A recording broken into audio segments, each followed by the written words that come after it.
स्वागत है आपका भारत खंडे में। आज मैं जो वीडियो बनाने जा रहा हूँ ये बड़ा महत्वपूर्ण है, लेकिन इस वीडियो को शुरू करने से पहले मैं आपसे कहूँगा कि सबसे पहले आप ये बोलें कि यूनिवर्स मेरे लिए सब कुछ अच्छा कर रहा है। यह है, आप बोले ही ना, कमेंट बॉक्स में भी वीडियो को देखने से पहले ही लिखते हैं कि यूनिवर्स मेरे लिए सब कुछ अच्छा कर रहा है। अब आप पूछेंगे कि ऐसा क्यों मैं बोल रहा हूँ? क्योंकि आपके साथ अच्छा होने जा रहा है। तो जब आपके साथ अच्छा होने जा रहा है तो कमेंट बॉक्स में लिखने से या बोलने से निश्चित तौर पे आप जो है और बलवान हो जाएंगे और अच्छा होने लगेगा, दोगुनी ताकत के साथ अच्छा होने लगेगा। तो इसलिए मैं आपसे कहूँगा कि आप ज़रूर लिखें। देखिए, जो ये वीडियो मैं बनाने जा रहा हूँ वो उन लोगों के लिए है जिनके विवाह बंधन में बनने की संभावना धीमे धीमे कम नज़र आने लगती है उनको, कि अब धीरे धीमे कम हो रही है, लेकिन ऐसा है नहीं। वह लोग जिनकी उम्र ज़्यादा हो गई है और जो अपने दिल दिमाग में बात बैठा चुके हैं कि आखिर मेरे साथ ही अन्याय क्यों होता है, महादेव, यूनिवर्स या ब्रह्मांड मेरे साथ ही ऐसा क्यों करता है, तो उनके लिए वीडियो है। किसी के साथ अन्याय कुछ नहीं होता।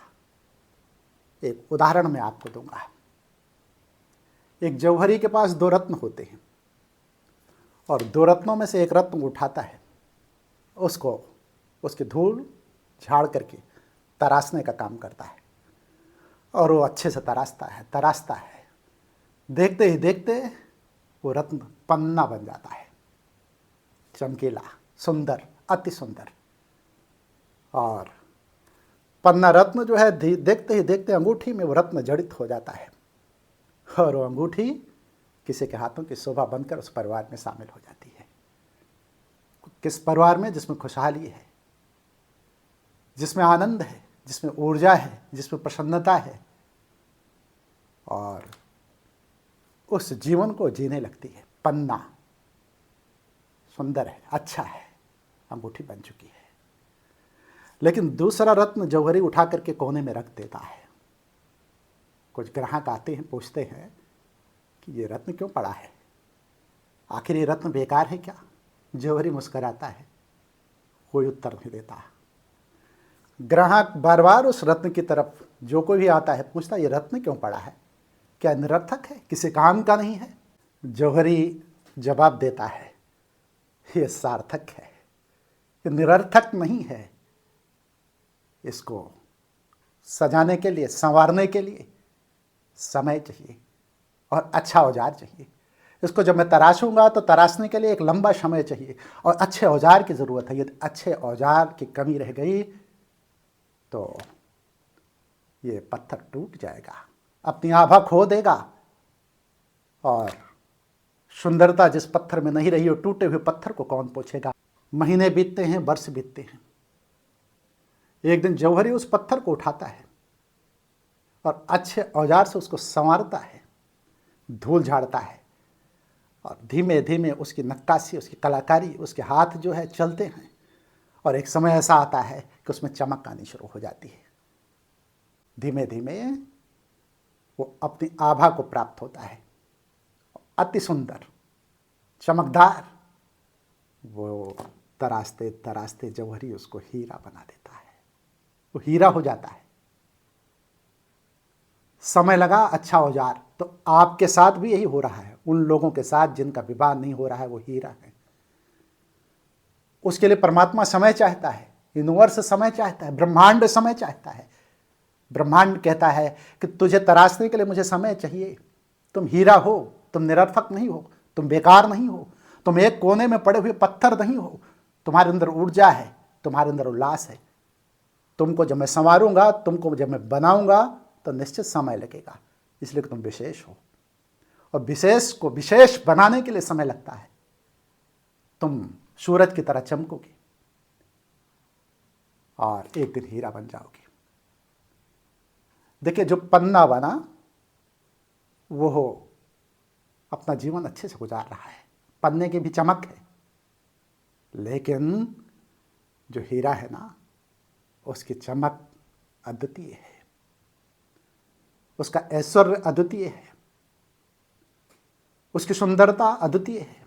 तो आप हीरा हो, आपको सजाने के लिए, आपको संवारने के लिए, आपको पल्लवित पुष्पित करने के लिए समय चाहिए। और निश्चित तौर पर मैं कहता हूँ, परमात्मा जिन लोगों के साथ विवाह में देरी कर रहा है वो हताश निराश ना हो, नैराश्य भाव में ना जाएं, किसी भी तरीके से अपने को डिप्रेस ना करें, डिप्रेशन में ना जाएं, एंजाइटी में ना जाएं। निश्चित तौर पर परमात्मा उनके लिए समय मांग रहा है।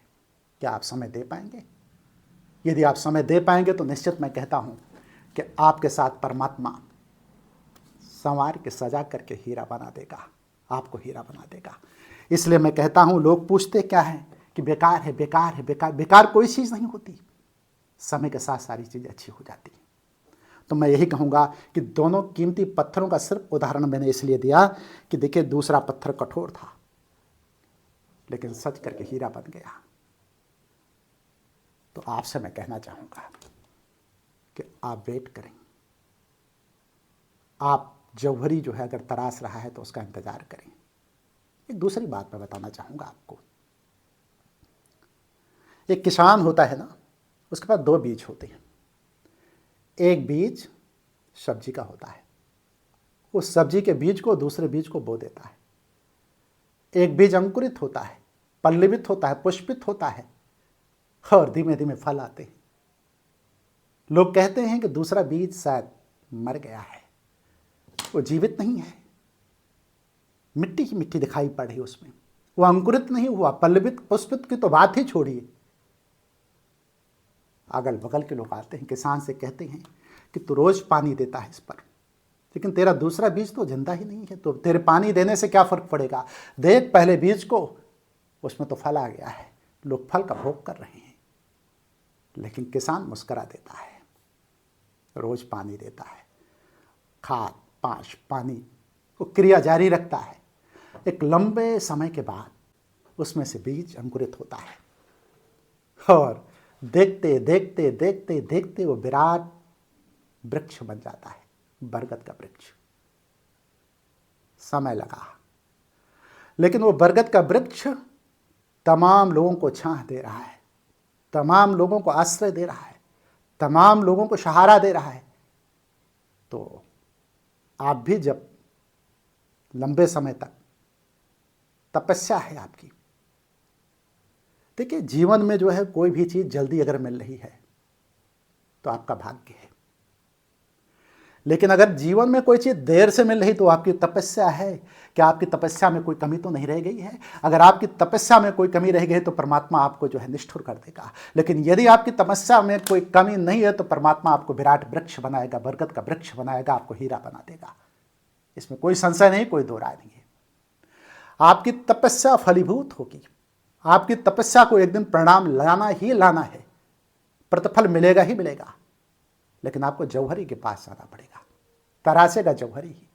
तो मैं उन लोगों से कहूँगा जो विवाह बंधन में नहीं बन पा रहे हैं, जिनको दिक्कत हो रही है, तो उनसे मैं कहूँगा कि वो जल्दी बनना सौभाग्य है, देर से बनना तपस्या है। आप अपनी तपस्या को बिल्कुल ना छोड़ें। यदि आपने अपनी तपस्या छोड़ दी तो निश्चित तौर पर आप हताश हो गए, निराश हो गए, और मन में नैराश्य भाव अगर आ गया तो आपकी चाल रुक जाएगी।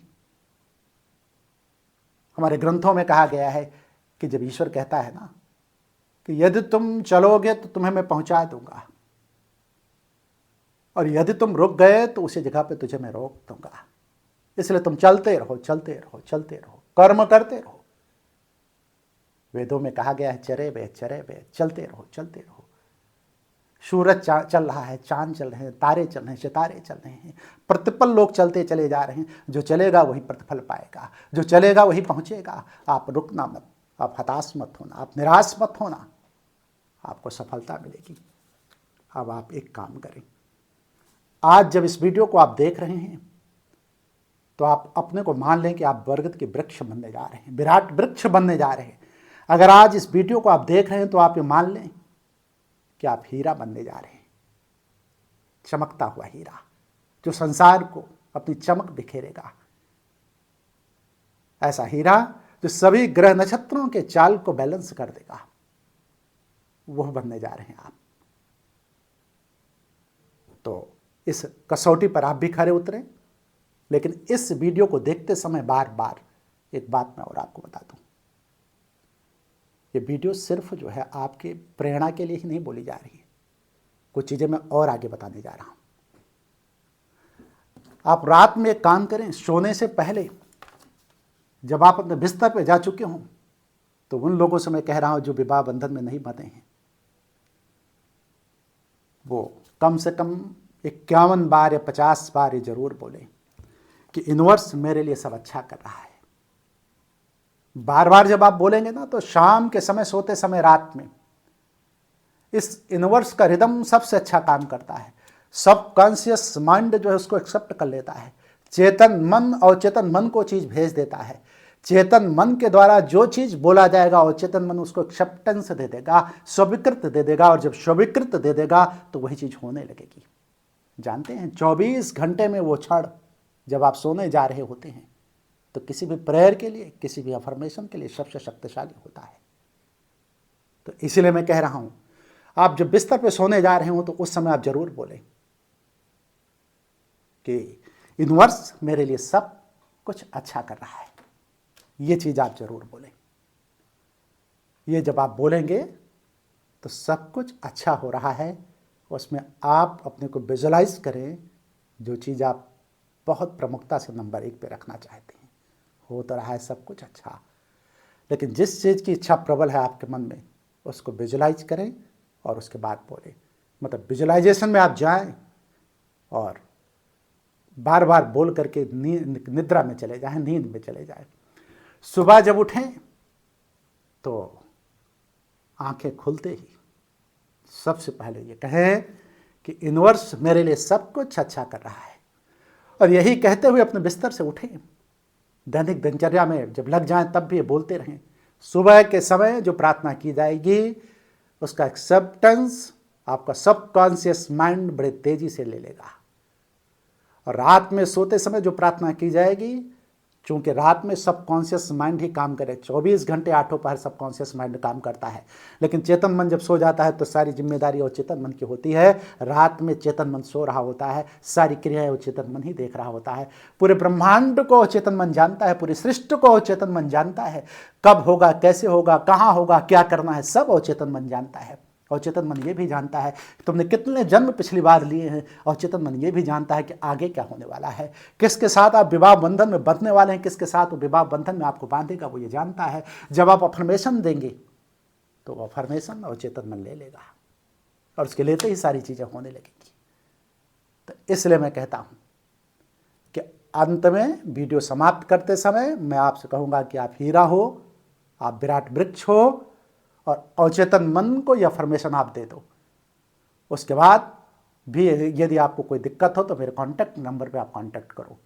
मैं आपके लिए जौहरी का काम करूँगा। परमात्मा ने मेरे को भेजा है आपके लिए। निश्चित तौर पे मैं उपाय बताऊंगा जिसके द्वारा आप विवाह बंधन में बंध जाएंगे। कोई भी व्यक्ति, चाहे लड़का हो चाहे लड़की, यदि विवाह बंधन में देरी हो रही है तो मैं तरासूंगा, मैं संभालूंगा, उस परमात्मा की ऊर्जा को आपको दूंगा। निश्चित तौर पे आपको सफलता मिलेगी। मैं वीडियो समाप्त करूंगा, वीडियो लंबी ना होने पावे। आप लोगों से मैं कहूँगा हर हर महादेव।